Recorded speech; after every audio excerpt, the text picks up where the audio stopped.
Good afternoon, Kasich comrades. This is John Cole, also called Cybertal, coming back at you with all things chess.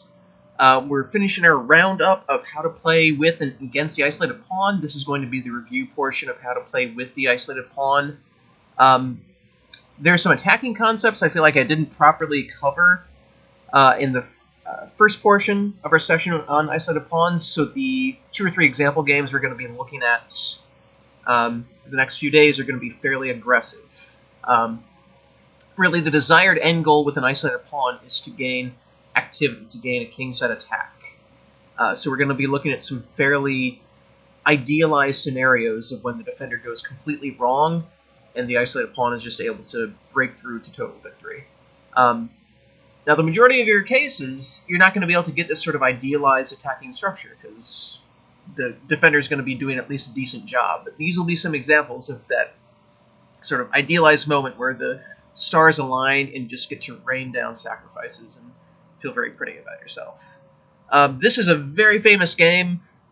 If you play with or against an isolated pawn, this is a game that needs to be in your database at all times. This is Keene versus Miles. This was the Christmas Congress they play every year, as far as I know, still every year in Britain. So this sort of bracketed at 1975, 1976. Keene was white, knight of 3, 6. So symmetrical English, e3 was played.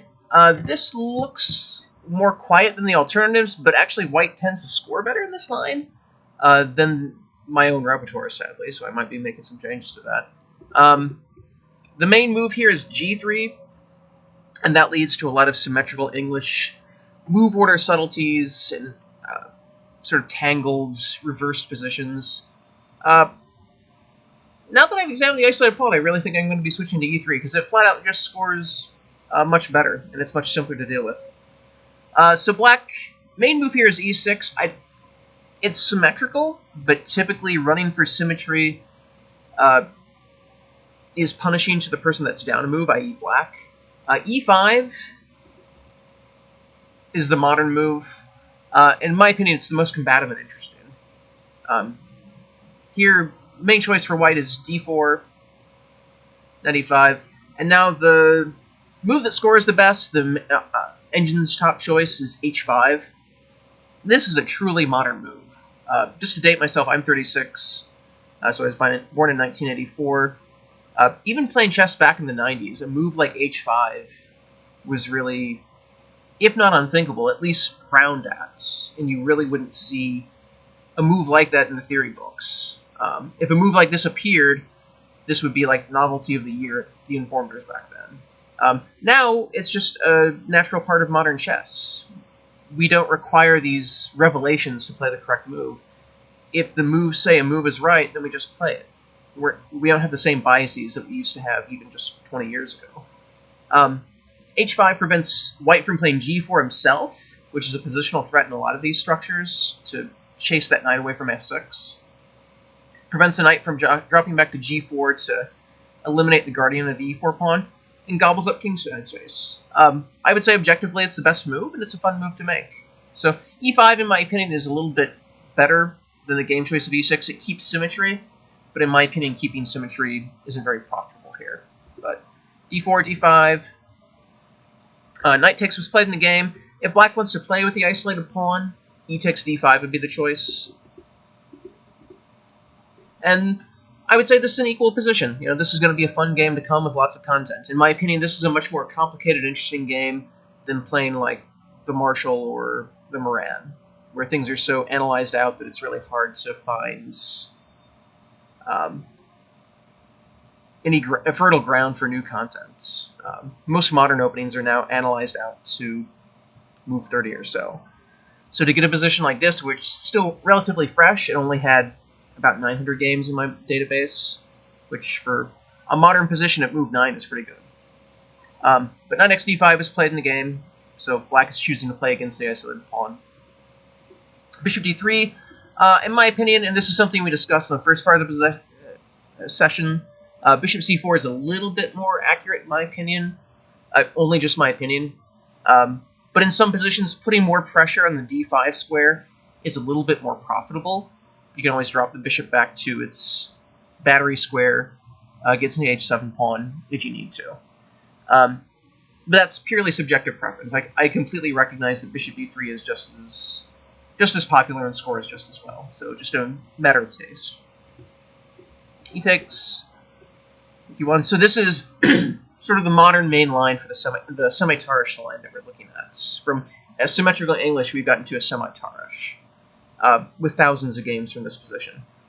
Black plays knight f6. In my opinion, it's very common, and lots of grandmasters have played this move. So this is just my 2400 booty speaking out of turn.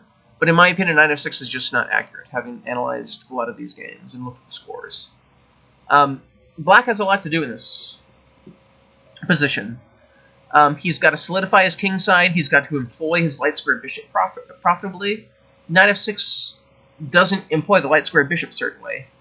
And it doesn't help solidify the kingside, really. Also, the advantage of the knight being on d5 is that it permanently takes any surprise d5 pushes out of the equation. Moving the knight back to f6, in a lot of positions, suddenly d5 as a clearance pawn sacrifice comes back into vogue.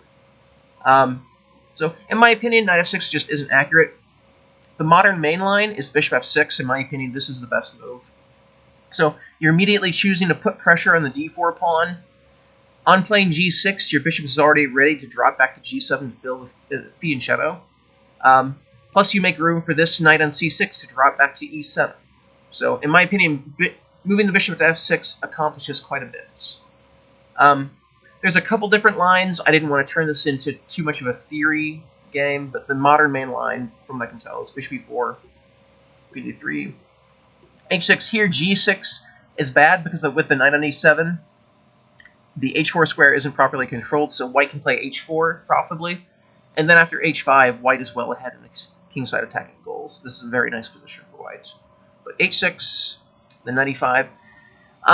This is, in my opinion, a pretty balanced position. I personally prefer white just because I like playing with the isolated pawn, but that's a purely subjective preference. In my opinion, this is a balanced position with lots of game to come. The other common move here, b6. This is a very common move, but it's just flat out losing. It's similar to Botvinnik-Alekhine Avro 1938, which is a game we looked at earlier in an isolated pawn session, except here it just directly loses to tactics. Whenever you can trade on d5 and you see the move b6, that's your mnemonic device to consider trading on d5. Because in so many positions, b6 takes away black's stability, and trading on d5 is profitable. So if you're playing with the isolated pawn and you see the move b6, that's your mnemonic device to consider trading on d5 if you can. And here it's completely winning. Two options to take back. If the queen takes back, white just gains overwhelming activity. Because the move b6 has been played, that knight in c6 lacks stability, and white just continues his development. White has overwhelming threats from here. One cute line, and white's completely winning. This is one flashy line. There's some alternatives for black earlier, but from this position here, this is just an overwhelming initiative for white. There's too many pins, too many attacks. White's just winning. If the pawn takes back, queen c2 is complex, but it's forced and pretty much winning. This is all basically a forced line. And white has nearly a winning edge here. White has 3 pawns for the piece. He has a continued mating attack. Rook e3 is always going to be an excellent resource in these positions to get the rook over to g3. This should be close to winning for white, if not completely so already. So, knight f6, it's not the worst move, but in my opinion, it's just a little bit less accurate than bishop f6. So, bishop g5, 4, bishop b1, b6. It's remarkable how often in these positions, b6 just doesn't work out. It just doesn't tactically work. It removes black's stability. Which was a revelation to me, because in a lot of some of my repertoire, I got into positions like this, and without knowing better, I would play b6. And just get wiped off the board without really understanding why. I just think thematically in a lot of these positions, b6 just isn't worth it. Because your bishop, it looks natural to put the bishop on that long diagonal, but it removes a lot of your stability to have that pawn on b6. Your knight can't drop back to c6 as often if a knight's on e5. Queen f3 can often hit some things at an unfavorable time. Also, putting the bishop on b7, as we'll see in this game, removes a lot of stability from the e6 and f7 pawns. Much better here would be bishop d7. And I think white's slightly better here objectively. I don't think this is a matter of taste. I think white does have a very nice isolated queen pawn attacking mechanism. But this is still a fight. Black is still very solid. Whereas after b6, white misses something here. Knight e5 is played. This is a little bit less accurate. a3 is better in my opinion. e5. Knight e5 threatens the fork on c6, so the bishop has to fill the shadow. And then queen drops to h3. So the queen coming to h3 fulfills two things. It guards the g2 pawn, so on a queen, if black chooses to take on c3 and then play queen d5, white doesn't have to respond to a mate threat. It's already covered. But mostly it's putting even more pressure on the e6 pawn. Because this bishop is on b7, that makes the e6 and f7 squares incredibly weak. By playing g6 and getting our bishop to h6, we force the rook to e8, so the f7 pawn is weak, and that makes the e6 square incredibly weak. So in this position, white's already threatening knight takes f7 with a mating attack. Well, black can't even take that knight on f7 because of queen x8, e6 mates. This is almost losing for black already. White has a very strong mating attack, and it's going to be very difficult to defend. So, knight e5 a little bit less accurate, in my opinion. Difference being, on a3, now the knight can go to c6. And then white should avoid the trade. I think it's probably an even game. I stylistically would take white, just because I like playing with the isolated queen pawn. But black has managed to finish his development. He's gotten his bishop to b7 without suffering doom. This is a fight to come. But here, white chooses the other thematic thing that we looked at in our isolated pawn series, rook e3. I prefer this to a3. They're probably equal in objective worth, but attacking is much better than defending. Whenever you can play aggressively, do it. It's so much easier to attack than defend, and it's so much harder to defend than to play actively. Defending is, at the very least, psychologically difficult. It's hard to hunker down and accept that you're not going to be doing anything active. So rook e3 has obvious mating attack ideas. You're bringing the rook to g3 or h3, depending on circumstances. Whenever you can play actively, do it. And when you're playing with the isolated pawn, it's much more of a sin to play too passively than too actively. So rook e3 is completely within the spirits of the isolated queen pawn positions. So excellent choice from Keene. g6. Rook g3, bishop h6 is a little bit more accurate, immediately chasing that rook away, and then bringing the rook to g3. Now that f7 square is well and truly weakens, white's already gained that concession for black. Okay. Bishop g5, so it's important to try to not trade minor pieces when you're playing with the isolated pawn. Here, you've accomplished your goal of chasing the rook to e8, weakening the f7 square, so there's no reason to trade minor pieces. You just jump back to g5. And then h4. Whenever black plays g6 to blunt out a mating attack, especially with the rook on g3, you want to start looking at h4, h5 ideas. That's absolutely thematic. Here, white has a very promising initiative. So rook g3, it's fine, but it's not the most accurate in my opinion. Rook c8, this is a clear error. This is just too lackadaisical. When you're defending against an isolated pawn, and the isolated pawn has managed to gain some sort of initiative, you need to challenge his minor pieces as quickly as possible. You take the wind out of the sails by trading the minor pieces off. If you can get one or two sets of minor pieces off the board, your chances of survival skyrockets. Whereas if all the pieces are left on the board, usually the side that's attacking is going to find a way to break through. Knight c6 is completely mandatory here. Black needs to challenge those minor pieces and start trading things off the board. One option, sort of the main line. This is very common in a situation like this, just sacrificing the exchange to survive. And I actually like black's survival chances here. White is up the exchange, but black has a pawn, and he has the bishop pair for it. White's development is sort of garbage here. That rook in a1 really hasn't done anything just yet. And the rook in g3 doesn't make sense anymore, because we don't have a mating attack anymore. So, I actually like black's survival chances here. Black is going to be the one defending, But black also has chance to develop an active play of his own because he has that bishop pair and the pawn to work with. Whereas rook c8, it doesn't accomplish anything. The c-file isn't an issue here. When you're defending, you need to either gain actual counterplay or start to trade pieces off. Rook c8 accomplishes neither. Having the rook in the c-file doesn't generate any counterplay in the here and now. It just doesn't do anything. Bishop a6 chases the rook away. Rook e8. So this is truly desperation mode. Black just needs to let material go. And white's up the exchange, but black is still sort of in the game. He can reroute his rook to d7 and try to win the d4 pawn. White's up a clear exchange, but black still has the bishop pair, which is a little bit. After rook e8, this is where the sacrifices start to rain down. So a3, chasing the knight away first. Knight g6. So this is the dream scenario for every isolated queen pawn player. This is your chance to just completely tee off. H takes is forced, and then bishop takes. Just relentlessly denuding the black king. This is, once you start a sacrificial attack like this, it's important to not stop. Don't let your opponent get a breather. Just keep hammering away. When you checkmate, it doesn't matter how much material you're down if you checkmate.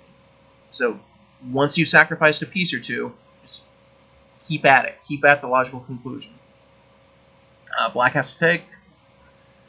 Queen b1. This is the correct way to continue. Queen c2 would be a slightly lazy move that allows black to survive. Knight e5 covers the g6 pawn, so white takes. And then knight e4. The pin on the c-file is what's saving black here. Now, this is still better for white, but it's no longer winning. White's going to have a lot of work to do. Whereas after queen b1, there's no pin on the c-file to help black defend.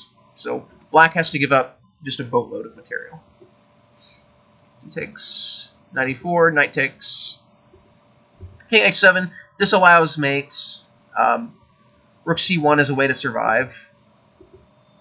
But white's up the exchange here, plus a couple of pawns, plus a continuing mating attack. He can play something like bishop g5 just to get pieces off the board. I mean, he's completely winning, so this is a way to survive for black, but not really. King h7 is sort of a gentlemanly way of letting white get the checkmate that he deserves.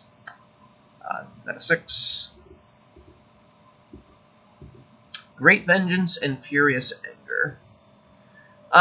Very pretty checkmate. So this is sort of a trademark game for Raymond Keene. Really, the key to all of this was earlier, as usual. In a position like this, black needs to realize that he needs to mobilize quickly.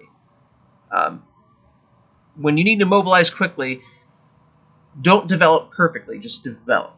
Get your pieces out as quickly as you can to face the attack that's coming. b6 is just asking a little bit too much, and it's remarkable in how many positions like these, b6 is just a flat-out error. But also, by bringing the bishop to b7, you're weakening that e6 and f7 squares, because there's one less guardian of the light squares over there. And then as the game continues, and this is the last, really the last critical position, when you're facing an attacking force like this, look at how many attacking pieces white has aimed at the king side. He's got his knight, bishop, bishop, rook. Queen can get involved at any points. That's a lot of attacking firepower. How many defensive pieces does black really have? Knight's...